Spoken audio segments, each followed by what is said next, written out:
حضور کے لیے اللہ پاک فرما رہا ہے ما کذب الفؤاد ما رآ، دیدار ہو رہا تھا، اور جب دیدار ہو رہا تھا ذات کا، وہ ذات کا دیدار کر کے آقا کا دل اس کو جھٹلا نہیں رہا تھا، بلکہ تصدیق کر کر کے یہ بتا رہا تھا کہ ہاں جو جلوہ میں دیکھ رہا ہوں یہ غیر نہیں، وہی ہے، یہ وہی ہے جس کو میں سجدے کرتا ہوں۔ اور دیکھو مفسرین کرام نے کہا کہ جب جبریل امین نے سدرۃ المنتہا پر کہا کہ میں نہیں جاتا آگے،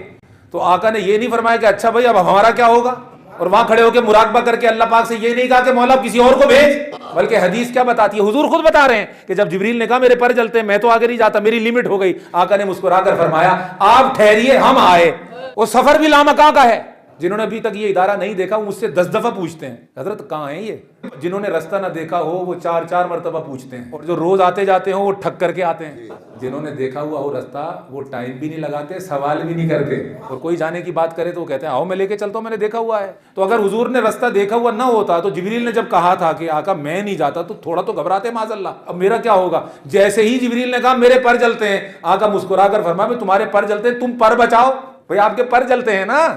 تو آپ پر بچائیے، مت جائیے۔ لیکن ہم اگر نہ جائیں تو ہمارا تو کچھ بچتا ہی نہیں، ہم حبیب جو ٹھہرے اور آگے گئے، اور جب گئے رستہ نہ بھولے، کسی سے پوچھا بھی نہیں۔ تو جو کہتے ہیں کہ 40 سال کے بعد نبوت ملی، ان کو یہ معراج سناؤ کہ تم تو نبوت کی باتیں کر رہے ہو، ارے نبوت بندوں کو جس خدا سے ملانے آتی ہے، یہ تو جبریل کو نیچے چھوڑ کے خود اکیلا ملنے جا رہا ہے۔ معلوم ہوا کہ یہ معراج پہلی نہ تھی، اور حضور کو واقف کرانا معراج کا مقصد نہیں تھا، بلکہ حضور تو جانتے تھے اور آگاہ تھے۔ امت کو بتایا جا رہا تھا کہ جس محمد کی غلامی تم اختیار کر رہے ہو، جب تم محمد کے غلام بن جاؤ تو پھر کسی طرف مت دیکھنا، اس لیے کہ نبی اتنا بڑا ہے کہ محمد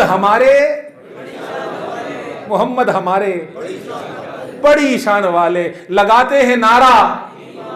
یہ ایمان والے، محمد ہمارے بڑی شان والے۔ وہ چل پڑے، سدرۃ المنتہا سے آگے گزر گئے۔ اور بخاری کی روایت سنا دوں تاکہ مزہ ادھورا نہ رہ جائے، جب حضور پاک صلی اللہ علیہ وسلم آگے کی طرف بڑھے تو اللہ تبارک و تعالیٰ نے رف رف نامی تخت کو بھیجا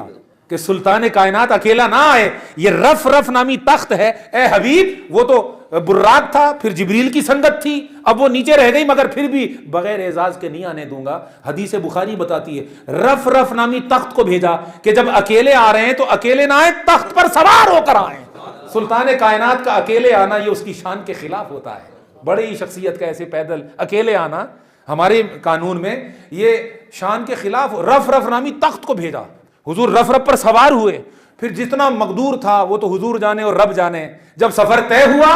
اور او ادنا کی منزلیں قریب آنے لگی اور کعبہ قوسین کی منزلیں قریب آنے لگی، تو پھر ایک مقام پر رب کائنات نے، بخاری کے الفاظ حضور فرماتے ہیں، رب کائنات نے فرمایا اے حبیب ٹھہرو، کف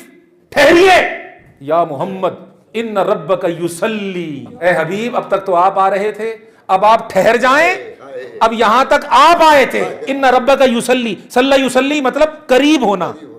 اور قریب کرنا۔ مفسرین لکھتے ہیں یہاں تک تو حبیب آئے رف رف پر بیٹھ کر، جب محبت اور بڑی، قربت اور بڑی، وصل کا ماحول اور بڑھا، وصال کی گھڑیاں قریب آئیں، تو ایک تو یہاں سے جوش تھا جانے والے کا، اب بلانے والا اپنے جوش سے محبت کا اظہار کر رہا ہے، کف یا محمد ان ربک یصلی، اے حبیب اب تک تو آپ آ رہے تھے، اب آپ ٹھہر جائیں، اب آپ کا رب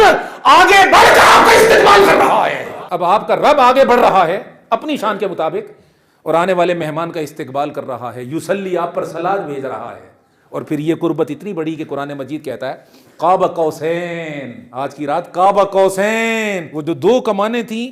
ان سے بھی قریب کا فاصلہ ہو گیا، اس سے بھی زیادہ قربت بڑھ گئی۔ او ادنا، پھر 2 کمانے نہیں بلکہ ان سے بھی زیادہ، او ادنا اس سے بھی قریب ہو گئے دونوں جلوے۔ وہ توحید تھی، یہ رسالت تھی، وہ رب تھا، یہ عبد تھا، وہ بلانے والا تھا، یہ جانے والا تھا، وہ بنانے والا تھا، یہ بننے والا تھا، وہ خالق تھا، یہ مخلوق تھا، وہ محب تھا، یہ محبوب تھا، وہ آقا تھا، یہ مربوب تھا، ہائے ہائے، بس وہ توحید کے جمال کا مالک تھا، یہ رسالت کے کمال کا مالک تھا۔ لیکن او ادنا نے بتایا کہ اب اتنی قربت ہو گئی کہ جو اس کا تھا وہ اس کا تھا، اور جو اس کا ہے اب اس کے در پر ہے،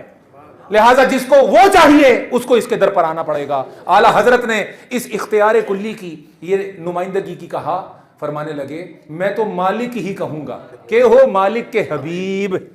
کہ محبوب و محب میں نہیں میرا تیرا، کہ محبت اگر پختہ ہو جائے تو پھر میرا کیا اور تیرا کیا، اب جو حضور کا ہے وہی رب کا ہے، اور جو رب کے پاس ہے وہ حضور سے ملے گا، اور حضور سے لینے کا طریقہ حضور کا دین ہے، اور حضور کا دین قیامت تک جاری ہے۔ اس پر میں بیان کرتا رہتا ہوں کہ حضور پاک صلی اللہ علیہ وسلم کی رسالت ہر زمانے کے لیے عام ہے۔ آج بھی اگر کوئی سمجھے کہ حضور چلے گئے اور نہیں ہیں،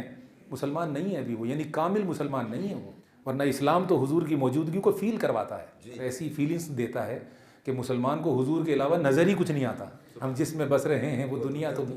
پہلے وہ مدینے جاتا ہے تو اس کو مدینہ نظر آتا ہے، پھر جب فیلنگز ہو جاتی ہیں تو اس کا دل ہی مدینہ بن جاتا ہے۔ یہ صوفیوں کی شان ہے کہ اس کا دل ہی مدینہ ہوتا ہے، اس کے وجود کے اندر وہ جلوہ ہوتا ہے۔ ہم جس میں بس رہے ہیں وہ تم ہو، یہ تو تم ہو، مطلب ہم جس میں بس رہے ہیں وہ تو، اس میں غیریت ہے۔ خواجہ فرید نے کیا کہا، خلقت کو جس کی تلاش ہے وہ تو ہر دم فرید کے پاس ہے۔ اس نے کہا تھا کہ باہر دکھتے ہیں آقا، جس میں بس رہے ہیں وہ تم ہو۔ فرید نے کہا باہر نہیں اندر ہیں۔ حضرت شہید صاحب نے فرمایا اندر بھی وہ ہے باہر بھی وہ ہے۔ جے میں تینوں باہر ڈھونڈاں تے میرے اندر کون سمانا، جے میں تینوں اندر جانا تے میں مقید جانا، کہ تو صرف میرے اندر ہے اور قید نہیں، وہ تو حد قبول نہیں کرتا۔ جے میں تینوں باہر ڈھونڈاں تے میرے اندر کون سمانا، جے میں تینوں اپنے اندر ویکھاں تے ول مقید جانا نہیں۔ اب مذہب بتا رہے ہیں سب کچھ تو ہیں، سب وچ تو ہیں تے سب تو پاک پچھانا، اور سب سے پاک بھی ہے۔ اب حاصل کلام میں بھی تو ہیں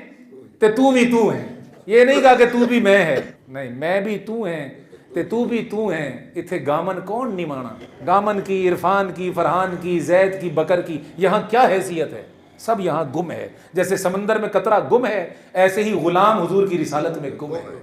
بس رسالت رہ جاتی ہے، رسالت کے جلوے رہ جاتے ہیں، اور ولایت تصویر رسالت بن جاتی ہے، اور انعمت علیہم کی مظہر ہوتی ہے، اس کو نمازی نماز میں مانگتے ہیں۔ یہ سلسلہ قیامت تک چلتا رہے گا، اور اس کا وارث اللہ ہے۔ اللہ پاک ہمیں اس عقیدے کی معراج عطا فرمائے۔